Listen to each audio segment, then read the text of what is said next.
All right, what is up, y'all? UFC Qatar just took place yesterday, and stellar fight night. Honestly, like tons of great finishes, tons of great scraps. Like really entertaining fight night overall. Waldo Cortez Acosta with the Dominican fastball hand was great. Main event, Dan Hooker got brutalized. Co-main event, relatively entertaining. It was no finish like the last three fights straight before it, but it was relatively entertaining. I had a strong feeling that fight would kill the momentum of the card, though. Regardless, though, lots of big results, some big winners. Today I'm going to go through a bunch of the matchups that I think need to be made after UFC Qatar. Starting off, winner of the main event, Arman Tsarukyan. Only one clear choice here, Ilia Topuria. This is the matchup to make. No more talk about Justin Gaethje. No more talk about Paddy Pimblett. Those guys need to earn it. They can fight each other. They can fight like literally anybody else. Like Justin Gaethje has been needing just one more win this entire time, in my opinion. And I would have been happy to give him a title shot. And he just refuses to fight anybody, so that's on him. Paddy hasn't fought anyone in I don't even know how long, and somehow he's number 5. So, whatever. Lightweight is low-key in shambles right now, which is crazy given how many good fighters there are and great matchups to make. But nobody wants to fight, or like whoever's available is taking other weird matchups that are screwing up the other matchups that should happen. All we know is that this is the title picture right now. This we know for sure is very clear.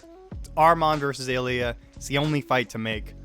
And yeah, should be a pretty good fight. I mean, Arman was looking really good on the feet against Dan Hooker, which I was a little surprised about. I did expect him to have success, but I kind of thought Hooker would beat him out in that regard a little bit. But once it got to the ground, it was pretty much what I expected. Tsarukyan just mauled him. Full control. I did not see the sub coming. I think that's the first one in Arman's career. So good for him. Showing more shades to his game. He's still a bitch, but a bitch that's very good at fighting. Moving on, Dan Hooker. Tough loss, man. I mean, only fought for like 2 rounds, and I mean, it was kind of like Moicano BSD, where the fight was only a couple rounds, but holy crap, did his face look terrible. And that's what good ground and pound does, dude. That's what actual, like, grappling to finish does. That's what entertaining grappling does to someone. I hate, like, we keep getting these boring grappling performances, and, like, people have to fight for their lives in the comments to prove they're not casuals. And it's like, they probably still are, but that's not the reason that exposes them. Anyways, that was good grappling by Arman.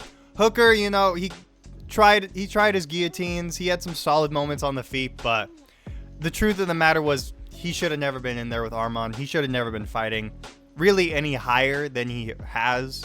Like I said when I was making my predictions, I kind of felt like Hooker lost the Gamrot fight. So I'm kind of looking around that area. If we take it literal, Hooker's still ranked like right there in the middle of the division, so there's good ranking matchups to give him. And one that jumps off the page at me, and I'm sure other people have seen this already. Absolute bloodbath of a fight. Dan Hooker versus Benoit Saint-Denis, the God of War. I mean, this is another one. You guys have heard me do this bit before, but I mean, this fight, again, speaks for itself. This is a fantastic matchup. I think I may have actually done this exact bit when I did this matchup at Benoit's last fight, because I was probably looking at Hooker for his next matchup too, because he's moving up the rankings. And this is a great guy that I think Benoit could actually beat and get to like number 6, number 5 in the rankings. And all of a sudden we're looking at BSD as like possibly a legit like next title challenge, So this is a fantastic matchup in my opinion. If Hooker does, I would imagine Hooker wants the fight. If something happens and this fight doesn't end up getting made, I also know that Nazim Sadikov and Fares Ziam are fighting next month. And those are a couple of killers. Whoever comes out on top in that one, I expect is probably going to be looking for a ranking shot in their next fight. And I think Dan Hooker's a great matchup for either one of them, especially Fresh Ziam, because he's another one of those taller lightweights. So I love matching up the tall ones against each other like that. But either way, I mean, Dan Hooker is such a fun fighter, so long as you don't put him against like a super grapple heavy guy. And even if you do, like you did with Gamrot, it should be a fun fight. So that's my matchup there. Moving on. Oh, crap. I screwed up I didn't have my reveal waiting, but Ian Gary versus Kamaru Usman. I know I said in my last matchups video after 322 that like Michael Morales getting the title shot was kind of conditional on how Ian Gary performed against Bilal, and he did get the win. So if we're talking merit wise, I have no problems with Ian getting the next title shot. But he had a lot of difficulty with Bilal, or at least more than I would have liked. The performance, I mean, it just didn't jump off the page the same way Morales KOing Brady did, or the way Prates KOing Leon does. The difference here is that, like, Prates has lost to Gary, and Leon is not exactly, like, wasn't exactly next in line for a title, in my opinion. And the thing that hurts for Ian Gary here is that, like, yes, Bilal was up there as, like, the #1 contender, but that was mostly because he just lost the belt, which, like, fair plays, you know. Ian Gary just beat the guy who just lost the belt. Like, that is a fair #1 contendership. But, before any of that happened, Sean Brady was the next guy. Outside of Islam, Sean Brady was the next guy. Morales dismantled him very quickly, very impressively. Not in a way that really makes me feel like he has a great chance against Islam, but Gary's performance didn't make me feel like he had a great chance against Islam either. So here's another matchup against another wrestler. If you can deal with Kamaru's wrestling, now I feel a bit more confident in you. And then also, this is a matchup Usman might be willing to take, because you beat Ian Gary, you 100% are going to get your title shot next. For sure. Like, the name that Usman already has, plus just one more win, and especially if that win is Ian Gary, that's him right there, you know. He's got that. He's going to have like a #2, #1 ranking spot after this fight. So Usman might actually be incentivized, especially since now he's been dropped down to like #8 in the rankings. So there's really genuinely no way you could justify Islam fighting him next unless he gets another win. So this is kind of where I'm at. Like I said, I wouldn't be too upset with Ian Gary getting the title shot. He has earned it just based on the fights that he's taking and who he's beating. But if we're going straight off performances to performance, I'm still more interested in Michael Morales getting a title shot than Ian Gary. And for the loser of the fight, Bilal Muhammad, I already kind of touched on this in Sean Brady's loss. I think this is a good time. This matchup is more so to favor Sean Brady, but it does favor Bilal in just giving them the rematch against each other now. You know, Bilal's probably not going to fall too far from his position that he had in the top 5. So if Sean Brady can get a win over him, he gets to avenge that loss and kind of, you know, put himself right back in there for title contention. Kind of the same thing for Bilal. Obviously, he's not avenging a loss, so it doesn't do as much for him. But it's also a guy he already beat. And not only beat, but finished, which for Bilal is like a 1 in a million. So this is kind of a really nice matchup for Bilal if you take that into account. And then for Brady, I do feel like he's improved. I feel like he's better now, and he should be able to beat Bilal. And if he can, I think that's a great sign for him. I think that does a lot more for him than just beating like a Gabriel Bonfim or something like that, you know, or a Leon Edwards even. No, he already beat Edwards. Whatever, you know what I mean. I think this win would do a lot more for Brady. And as for Bilal, it would kind of just help him stay afloat, if nothing else. But I think this is a good matchup to do. Just because I need to see, can Bilal replicate that TKO? I still can't believe it happened. Every time I watch it, it kind of looks like a terrible finish, which is like not a terrible finish, but like a wrong call. So that's also kind of why I'm intrigued. Like I just need to see, can Bilal do it again? I need to know, man, because this is crazy. Anyways, another thing I want to mention for Ian Gary, you could do the Carlos Prates rematch now, because that fight was originally on short notice, and Prates did pretty well in the 5th, got kind of cooked for the rest of the fight, but with what he's done since, and how Ian Gary's gotten another win, but maybe won't get the title shot, and Pratis is kind of right there.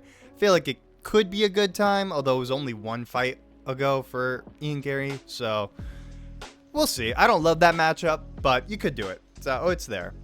Anyways, Volkan Oezdemir, my GOAT. Yes. Sleep the fraud of Menefield. God, I don't know why he's even in the UFC. I don't know how he beat Umar Sy. I'm so glad this happened. Volkan, he's like 3-4 in his he's won 3 of his last 4 is how I'll say that. And the only loss he has is to Carlos Ulberg, who's like the number 1 or number 2 guy right now and about to fight for the title or about to fight for an interim or something like that. So as far as losses go, that's about the best you can do, short of just losing to the champion outright.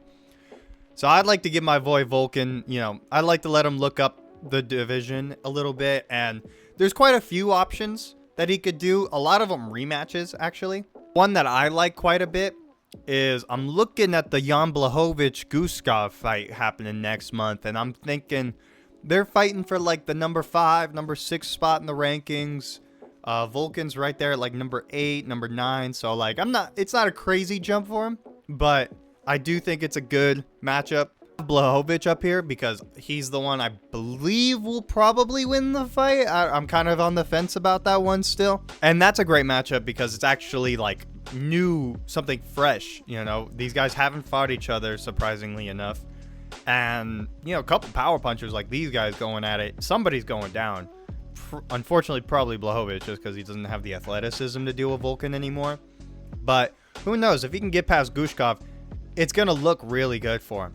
And even if Guskov wins this, yes, it'll be a rematch, but it'll be a rematch that Volkan already won, and then Guskov jumped ahead of him in the rankings. So there's a layer of intrigue there. That's where I'm at with the Volkan matchup. I think move him up the rankings a little bit. I think the Blachowicz matchup is good. I think anyone else around there isn't really going to do too much for him. You could possibly put him against Roundtree. That could be a fun one. But that's about the only other person there because Hill's going to be out for a while. Prohashka's looking up in the division. Olberg's looking up. I'm trying to remember who else is up there, but this is what I would do. I like this matchup. Moving along, Miktebek Orbai. He discovered fire against Jack Hermansson and used it to spark him quickly. Hermansson should have never been in that fight. That's just how that is. I don't know why he decided to move down to welterweight after so many years, especially after getting flatlined. That was just stupid. But yeah, Orbai looked great. And this guy, I mean, I can't really just say like, oh, Hermansson was a great contender for years. Let's put him up. Because it's like, he fought a different Hermansson than a lot of other people have fought. And especially at a new weight class where neither of these guys were established, he's got to go against some of the unranked opposition. And an absolute banger that I will present to you guys. Miktebek Orbai versus the medic, Uros Medic. Bro, this... Tell me this isn't going to be some of the best boxing scrap in one of the best boxing scraps you have ever seen in the UFC. Just tell me right now. Just tell me. I won't believe you, but you could tell me, right? All right. Now that you've told me, I'm going to move along and disregard your opinion. Salsa Boy with the fastball absolutely sleeps Gaziv. R.I.P. Shamil the Meal Deal. We absolutely loved you, man. We adored the blob. And we all felt the earth shake when he fell. But, I mean, great win for Waldo, dude. Coming in on 3 days notice after, 3-week turnaround or whatever. The way he won against D'Elia, now the way he won against Gaziv. I mean, he's doing great work. That was his 5th fight this year, his 4th win, the only loss being to Pavlovich. Which is kind of problematic because he's up there at like the number 3 spot. And Waldo hasn't actually beat anyone like higher than him since. So it doesn't look great for a title shot. Like, don't get me wrong. If the Gon situation wasn't what it was, I would be arguing for Waldo to get a title shot. But that picture is just so weird and clogged up right now. But if we're looking for Waldo to move up, I don't think he'll be getting another fight before the end of the year. I know he called for it in December. If he wants that, he's going to have to fight way down again, I think, because I doubt like Curtis Blades or Almeida or any of those guys are going to be able to make that turnaround, or kind of willing to make that turnaround, I guess I should say. But when we do get Waldo his next fight, probably in like February, March next year is realistically what I'm thinking. Who I think would be a great matchup is somebody who's kind of right there for a title shot, but in my opinion hasn't actually earned it, and that is Alexander Volkov. Now, say what you will about the way that Almeida fight went. I do believe Volkov won that fight. I do believe he was the rightful winner. That being said, that was a dog shit fight, and I don't want to give either guy. I wouldn't have wanted to give either guy a title shot off of that performance. So here you go. Fight another guy. I love you, Volkov, but you got to put in some performances that are truly worth it. Because, like, even that Gone rematch, everyone rallies behind you as you winning. But that performance wasn't as good as I would want either, man. Like, I need you to actually get, like, a real solid win, you know? And as for Waldo, I mean, this is a great way for him to jump into the top 3 or the top whatever where he's at without having to fight Pavlovich again and kind of sneak his way in. Volkov also has beaten Pavlovich, so if he manages to beat Volkov, he kind of gets like a little MMA math one up there, even though it would actually just prove the rock, paper, scissors theory truthful. Which, oh my god, why did that just occurred to me? This would be a rock, paper, scissors matchup. Waldo would probably win this. Oh my god, I can't believe I actually set him up like that. That's crazy. Alright, anyway, I don't have another one prepared for him. This is all I really got. I mean, outside of, like, if you want to give him Almeida, or, like I said, Curtis Blades, probably not a Pavlovich rematch, but, I mean, that's really all you got. Unless you're going to give him somebody below him, those are your only options. So, Volkov is my pick for Waldo. Move along. We got Kyoji Horiguchi, man. Oh my god, dude. This fight had me so hyped the whole time I was watching it. He just styled on Tagir the entire time. I could not believe it. Especially when I saw the size difference during the face-off. I was like, oh, this is going to be hard for Kyoji. This is going to be really difficult. But what did I say in my predictions, dude? He's been fighting in flyweight and bantamweight outside of the UFC. The size difference shouldn't have been a huge deal for him, and it wasn't. He flicked the head kicks, he got the takedowns, he ended up with the submission at the end. I mean, he was cooking Tagir the entire time. And people are calling, you know, I know he called for a title shot. People are saying, you know, if it wasn't for Van being already there, or Pantoja being his teammate, they should have just kind of Kai Asakura to him and just thrown him right up there. And I'm kind of with you guys. Like, I'm kind of with you guys on that. I wouldn't hate it if Kyoji got the title shot, just based off previous circumstances of Steve Erceg and Kai Sakura getting them, especially if Pantoja beats Van and, like, Moreno beats Tyra, then, like, we're kind of really running out of options at that point. But I do kind of feel like if Moreno beats Tyra, it's fair to give them the trilogy matchup against Pantoja. And then we've also got the Royval and Kopp fight happening next month, which I don't think is a number 1 contenders fight by any means, but certainly is something interesting. And I'm kind of looking at that matchup thinking, okay, couple guys that'll be close to the title once they win, but they're not really next in line because the Moreno Tyra fight and whatnot, like I mentioned. So I think I would like to give Kyoji Horiguchi the winner of the Royval Kopp fight, because I think that's the next number 1 contender matchup behind Moreno Tyra. And I believe that Royval is going to probably win that matchup. So the theoretical matchup here will be Kyoji Horiguchi versus Brandon Royval.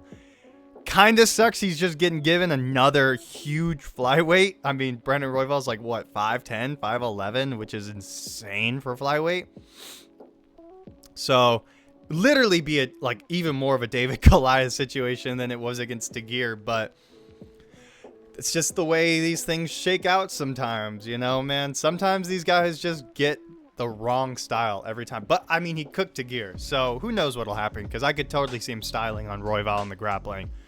Like I said, wouldn't mind if he gave him the title shot, but I do feel like he needs just one more win and then have at it, right? Moving along, we got Luke Riley, made a great UFC debut. Had some struggles in the first round with the grappling of Bogdan Grad, got controlled a lot, got held down. But like I said in my prediction, we've seen him be in situations like that, lose rounds off of that in fights, and still come back to win somehow, whether it was on points or whether he got the finish. This time around, he got the finish. Grad decided to exchange hooks with him in the pocket for whatever reason, and Luke Riley's bigger, faster, more powerful. Boom, flattened him. Perfect. I wasn't really gonna make any matchups for Luke Riley, but him and Kevin Vallejos have been yapping on Twitter at each other. Vallejos said he wanted to fight Luke Riley if he took care of business this weekend, and I would say Luke Riley took care of business. He replied to Kevin Vallejos, so hey, couple of prospects with some name on them. I love to see it sometimes, you know. This is like one of those ones where it's two prospects that are just big enough that the fight's interesting, but not two prospects that are so big that, like, I'm upset one of them is going to have their momentum killed before they get higher up. You know what I mean? So, I'm a fan of this matchup, especially with the way they've been yapping on Twitter. It's going to be a really fun prelim matchup, probably on a pay-per-view. If you put this on a fight night, you got to make it like a featured fight, in my opinion. Even though these guys have no rankings to their name. I feel like it's still worth that, in my opinion. Like I just said, moving on. Asu Almabayev.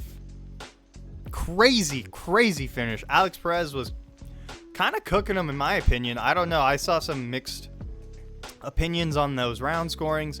It felt like I was in disagreement with a lot of people on how the first round went specifically for a lot of fights. But regardless, he managed to pull out the guillotine right at the end. Insane gilly that he jumped. I mean, he was all the way up on Perez, and Perez did not want to tap to that at all. You can tell he knew he was kind of winning that fight, and he didn't want to give it up. But I mean, that was a tight gilly that Asu snatched up. And Asu's in kind of a similar situation to Volkan, where he's won like 3 out of his last 4. I don't know if that's the exact number for Asu, but it's something right around there. And he's also kind of at the same level in the rankings, right around that 8-9 spot. So I'm also looking for a jump up for him. I mean, Alex Perez wasn't really going to change his spot at all because they were right next to each other. But Perez was 1 spot above, so I think it's fair for Asu to start looking up.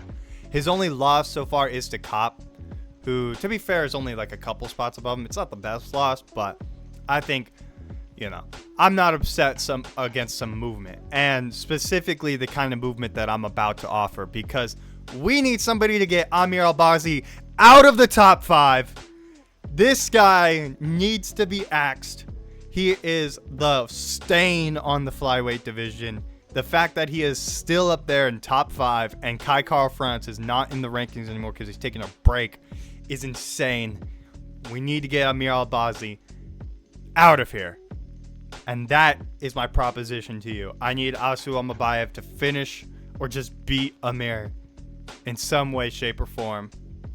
And just to get him out of the top 5. This is the worst contender in the UFC. Easily the worst top 5 guy in the UFC, outside of maybe Patty. No, he's worse than Patty. What the fuck am I saying? Yeah. We're get Amir out of the top 5. Asu Almabayev, I am entrusting you with this task, okay? You guys can't see. I'm pointing at him. I need him to know this, okay? That got me fired up. I think this is the last matchup I have. Yeah, this is the last matchup I have prepared. We got Alessandro Topuria. Dude put on a great performance against Beksa. I mean, just really... I mean, he proved kind of what I said in the prediction video, where he just doesn't have the same level of power as Topuria. But not having the same level of power as Topuria doesn't mean you have weak power. And he really proved that. I don't know why that didn't click in my brain so much. But yeah, he was really hurting Beksa in the 3rd round there. If he had bit on it a little more, I definitely think he would have gotten the KO after that one overhand he threw. In the grappling, he looked great. That hip toss he hit, or what was it, a Greco throw, I think. I mean, textbook. Just textbook. You know? So he's kind of just looking like a slightly less confident Ilia Topuria out there. Not so much in terms of like the way he's moving, but just like the way he's doubling down on things, you know? He doesn't like Ilya probably would have chased for the finish on that overhand, you know? Ilya might have chased a little more ground and pound when he had him on that hip toss. That's all I'm really saying, but I think that'll come with the confidence over time. Yeah, I mean, Topuria, I mean, looking great to start. Bekzat's a great win. The Colby Thickness one, we'll see how Colby Thickness, you know, how he ages as a prospect, but he looked pretty solid overall. He's doing okay. So I'd like to line Topuria up right there for a spot at the rankings. And there's really only one more test I want to see him handle before we start giving him ranking spots. And now this is going to be a tough one. And it's kind of a rude matchup for the other guy. But don't tell me you don't want to see it. Raoni Barcelos, my guy. This guy, I mean, you want to talk about an unk on a streak, a dog who can take a shot. And hell of a wrestler. I mean, that was how he beat Peyton Talbot. And then somehow he goes chin for chin with Ricky Simone in 2025. What are we doing here, Raoni? So if Alexandre can get past this guy, I have a lot of faith in how he'll do against the rest of the bantamweight division. And from there on, I'm ready to just like start jumping him up like crazy, like 6 spots at a time type of deal. Because he is on the older side. And in these lighter divisions, that takes a much more of a toll. So if he can get past Raoni Barcelos, hopefully, you know, I don't know, because I know him and Ilya like to alternate when they fight, sort of, so they can each be like 100% in each other's corner. So the scheduling's kind of rough. You know, Raoni probably will want to get another fight a lot sooner than Topuria can fight again. But if the timing works out, I think this would be an insane battle. You know, I think Raoni's got the chin to outlast. I mean, he's got the wrestling to keep up. And the cardio, I mean, I probably favor Raoni in the cardio too. So it's really just a matter of seeing where Topuria really is, you know, just because he hasn't had the chance to have as many fights. So I need to see him against somebody who is experienced and to see if he can deal with some of these tricks, because I don't want to be giving him, you know, number 15 in the ranking and then number 13 in the ranking. And then he gets number 5. And then it's like, oh, you haven't like actually fought against people who have like a bag that they can go to. They just have the things they're good at, and then that's it.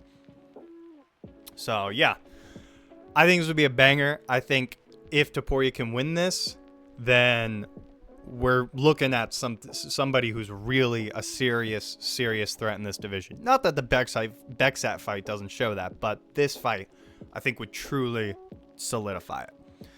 So these are all the big matchups that I think need to be made following UFC Qatar. We got Alexandre Topuria, we had Ian Gary, we had Arman Sarukian. You guys know the deal. Let me know what you think of my matchups. If you guys have any matchups you want to see, I would love to hear them. Comment them down below. Thank you for watching. Please like and subscribe. That being said, stay violent.